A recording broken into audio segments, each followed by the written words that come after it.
The video game industry has always had a constant medium to deliver games, physical copies. Most publishers still make them, and come to think of it, that applies to the film industry also, as there's still a demand for the format, and it's nice to have a copy of a game that doesn't require to be online all the damn time. Something game preservation and all that. As a bit of a disclaimer, I'm PC centric. I don't buy physical copies unless it's for a good reason, and no, pre-ordering a game to get a cool statue isn't one of those reasons. On the count that I don't pre-order in the first place, the only PC game I have that could even be considered a physical copy in the loosest term possible is the Game of the Year edition of Overwatch, and I got that version specifically because it was on sale at my local game store, and it can't even be classed as a physical copy considering all it was a key on a piece of paper inside the DVD case. The disc itself was just a bunch of runtimes and the Blizzard launcher. The only reason I got it was £5 cheaper than buying it from Blizzard's online store, so there you go, a good reason. The PC has obviously moved on, consoles have not though. This does bring up an interesting discussion however. The PC has all but abandoned physical copies for digital distribution, and those that do have physical versions, like Overwatch for example, bundle the key in with the game and do not include the game files on the disc itself. On PC, this is more forgivable, as the PC's flexibility online has made discs near redundant, and it helps that hard drives are cheap and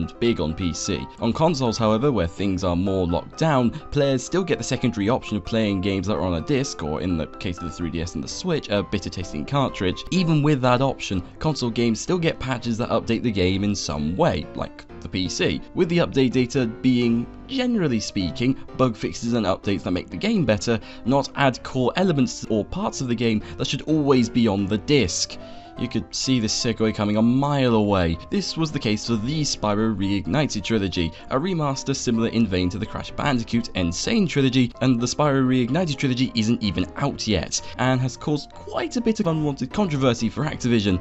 Side note, I had to pull an Arrested Development Faithful Consequences move on this episode because of the game being delayed, or we'll get to it. So yeah, I had to recut this a little bit. That's the reference in case no one got that. Alright, let's talk about it.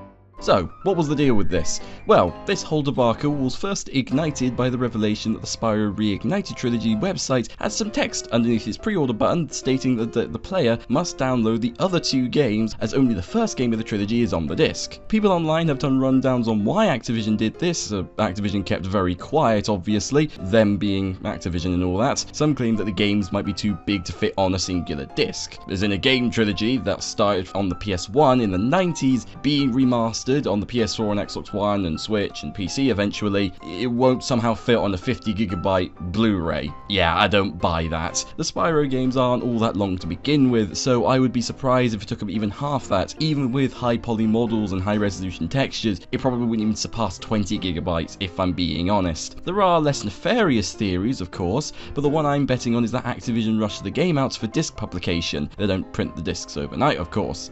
It takes a while, which is the theory I obviously firmly believe in. Activision's stupid statement wasn't exactly helpful either, and it didn't buy them any favours with the fandom, nor gaming critics. It was full of holes right for the picking, so let's do that, shall we? The global launch of Spyro Reignited trilogy is September 21st, and we're excited for fans to play all three Reignited games on that day. As with most games today, downloading an update after purchase is quite common. The language on the packaging and on the web is to let players know that the requirements for Spyro Reignited trilogy. Firstly, a grammatical nitpick, call it the Spyro Reignited trilogy, it sounds weird otherwise when speaking aloud. Counterpoint number 2, yeah, the statement is technically true Activision. People are used to downloading updates and patches for games they've bought. It is quite common in this generation and technically the previous generation. But here's the thing, and I said this at the top of the video, most games don't require the patch to download stuff that should be on the disc in the first place. Patches should almost always be reserved for bug fixes, balance tweaks, and or shock horror,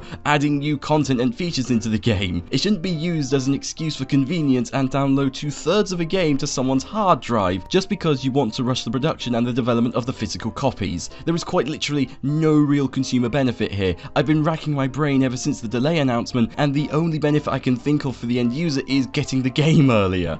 And, well, the people have spoken, Activision, and nobody saw the, quite frankly, unreasonable download download as a benefit. Hell, the Spyro Reignited trilogy got delayed to what was probably going to be its proper release date anyway, so this was pointless. The behaviour pre-delay from Activision caused a lot of Spyro fans who were either excited for the game, who prefer physical copies out of personal preference, or for those who have to buy physical discs for more practical reasons, such as the person having a hard drive with loads of games on it in the first place, or just bad internet, are cancelling pre-orders, or was this whole debacle one massive oversight that your corporate brain forgot to take into account? I think it's that, isn't it? Your logic appears to be, screw the end user, print discs faster to print money faster. No matter how much you want us to believe it, this wasn't to make the fans happy that the game is releasing earlier, but because you can keep your fetish for money in your pants and wanted profits from the game sooner rather than later. It took an outcry, a justified backlash about downloading 2/3 of a physical game to kill your money boner, and I hope it stays down too. I do not like the idea of what I'm calling partial physical copies, specifically because it dicks over the end user for no other reason but to save time for the company on their end. I mean, why wait for the game to be finished and then start to order the disc production of the game when you could just save time and do the production of the discs in tandem with the game development? It goes without saying, but leaving a lot of the data off of the disc that's meant to be there isn't exactly good for game preservation either. I wasn't just making a one-off joke earlier when I said something game preservation at the top of the video. That is a genuine concern, especially in the digital age where most stuff can be purchased digitally first, with a physical copy for those that have home theatre setups or, again, for personal preference. Physical media, especially now, has always been treated as an archival version of any given media, be it a film, a game. Hell, you could argue region-locked games for similar reasons, especially during the 6th console generation, where patches were made by re-releasing the discs of the game again. This happened quite a lot, but partial discs that only contain a fraction, 1/3 of a game's content, is annoying for the customer buying your game, because, you know, big unjustifiable download for a supposedly mostly physical copy of a game. Not very good for game preservation either, as the original data isn't on the disc, and if the download can't be done in 10 years time, then you're pretty much screwed. Even if internet speeds were improved in the US, not likely thanks to Ajit Pai and his crusade of wrecking the internet, I'd still wait the month or two long gap if it meant a smaller download for everybody. And apparently, I'm not wrong in thinking this. Hell, I actually approve of the delay, and I'll give credit for Activision for listening to the backlash. And they'll most likely be reprinting the disc, probably at a loss to be honest, so the download will likely be a day one patch to fix bugs, like, you know, they've already done with other games. However, in their statement about the delay, they didn't tell us why the delay for the Reignited trilogy was happening, where instead they sidestepped the controversy and focused on reassuring customers that the game Spyro and all of its worlds will be yours soon. They used happy objectives to make the player base feel sympathetic towards their decision, while explicitly not confirming anything about the delay, even though you don't have to be a soothsayer to work out why it was delayed in the first place. Like any other game that's sold physically these days, day one patches are sometimes necessary, but those are at least excusable as production for the games doesn't stop, even after publishing the games to disc, meaning if you find bugs while the disc manufacturing is happening, you can fix it on launch day, and again, they're generally a few gigabytes, less than that most of the time, not a good 20 gigabytes, and this is the last time I'll say this, which adds assets, sounds, 2/3 of a game that's meant to be on the disc when you buy it. Safe to say, I'm not a fan of Activision in the first place, have you not noticed my tone? But come on Activision, you must have known there must have been some pushback on this. It's kind of sad actually. The game looks genuinely good and I cannot wait for its inevitable PC port, but people are being put off, even cancelling pre-orders because of this whole debacle, and I don't blame them. It's not like it's the game's fault, it looks genuinely good. That would be its handler, Activision Blizzard Loot Box Systems Bentowski. I've no idea where that name came from.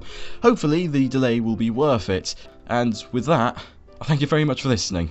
Please, don't do this again Activision, nobody wanted this. Even with high poly textures and all, high poly textures, that's terrible. Just because you wanted to rush the production and development of physical, I can't say that phrase.